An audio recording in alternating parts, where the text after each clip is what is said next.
Hello everyone, welcome back to my channel. In today's video I think wrapping up our calendar month. So if you've watched any of the previous videos, I shared essentially just project shares of where I went over the calendars that I had made and showed you just briefly what products I had used.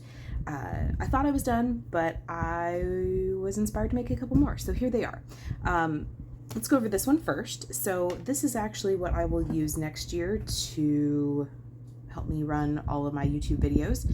It is going to stand up on my desk like this. Overall, it measures about 8.5 tall by 6.5 wide. I used this set and this set and this set and this set. So I apologize, I do not know where I got this. It is a red rubber cling stamp that I've had in my stash for a very, very, very long time.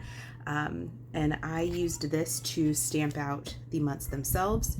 I used this Concord and Ninth Annuals stamp set to use the months and stamped that in black. And then for the decorations, I used this stamp set, or excuse me, the stencil and die set from Tailored Expressions. This is called Cottage Charm, and it is just a 4-piece stencil and a coordinating die. I did some detail work in just some black fine liner, but the stencil does actually stencil in the dot details. I added some of the dashes myself, but that is the stencil that I used for that. I used all Concord and Ninth inks for that. And then for the numbers on the months, I used the Calendar Basics from the Greetery. This is just Hammermill cardstock, the white.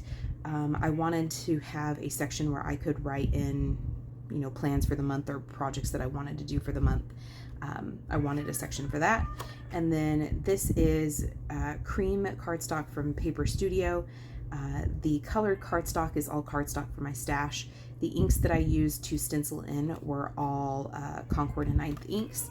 And I just stenciled those in and used the coordinating die to die cut them out.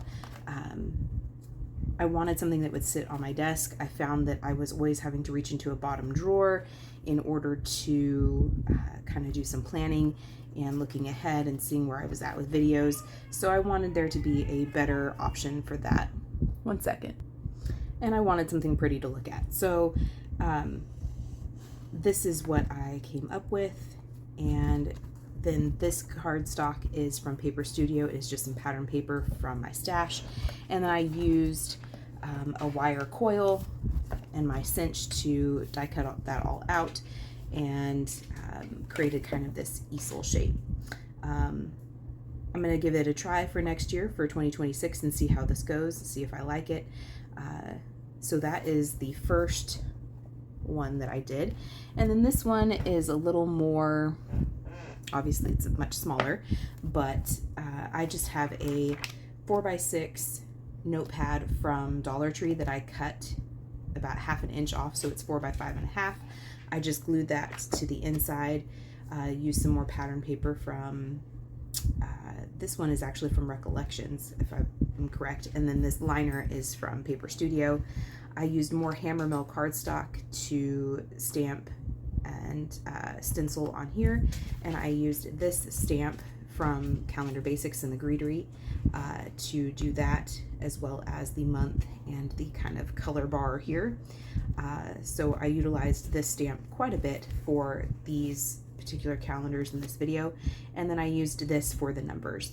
I felt like these numbers were much too large. If I was using, I just felt like these were much too large. I wanted there to be a little bit of room if somebody wanted to write a note or something in here. I wanted there to be room, and I did actually include 13 months in this one, just in case, you know, you kind of get behind. I did make this a tearaway calendar just by using my reptile adhesive and letting it dry with a weight on it to get it to adhere easily, and then these can be torn off as you go. I used Simon's stamp, I believe this is flannel ink, to do the gray. The black is VersaFine Onyx Black, and then I stenciled these in with coordinating colors from my stash. I think I've got Simon Says Stamp Positively Saturated inks in here, Concord and Ninth, and one Gina K ink. But I just try to pull colors from my pattern paper here and just kind of stencil in the calendar grid here. I wanted there to be just a little bit more color, and this stamp set does come with a stencil. It actually comes with a die also. I just don't have that. I didn't see any need for that for what I would typically use it for, but it does have a die, and it has the grid for the larger grid, which is what I use today, and then it does have a stencil for the smaller grid as well.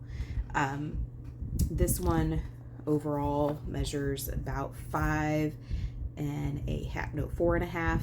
No, let's just give you some actual numbers here with a ruler. How about let's be smarter, not harder. 4.25 by 5 3/4, and it is 3/4 of an inch deep. So a good size. It would fit in a purse. It would fit, you know, in a handbag, a backpack. Just a good way to kind of keep track of things. When this notebook is used up, if I happen to use it up, I can always peel this off. I did glue it down flat, but I can always peel it off and put another one down and continue to use this if I have not gone through the year yet. So those are the products that I used on this video. Oh, this is it's a 4x6. It's Hero Arts CM118. I don't know that these actually have like the name of the stamp on them. Oh, called Calendar Pieces. This is from Hero Arts, and that is what I used to do the numbers here. I just felt like that was a much more manageable size, considering that I wanted there to be just a little bit of room to actually write something in there if I wanted to. So those are the products that I used on today's video and project share. If you have any questions, feel free to ask me in the comment section below. I hope if you've missed any of the previous calendar videos, you'll go back and check those out. We will have one more video. I don't know if it will be calendar related or not. I didn't think I was going to do this one, and here I am. So stay tuned for next week to see which video I do there. And if you've missed any of the other previous calendar videos, I hope you'll go back and check those out. Like always, I appreciate you spending time with me, and we'll see you next time.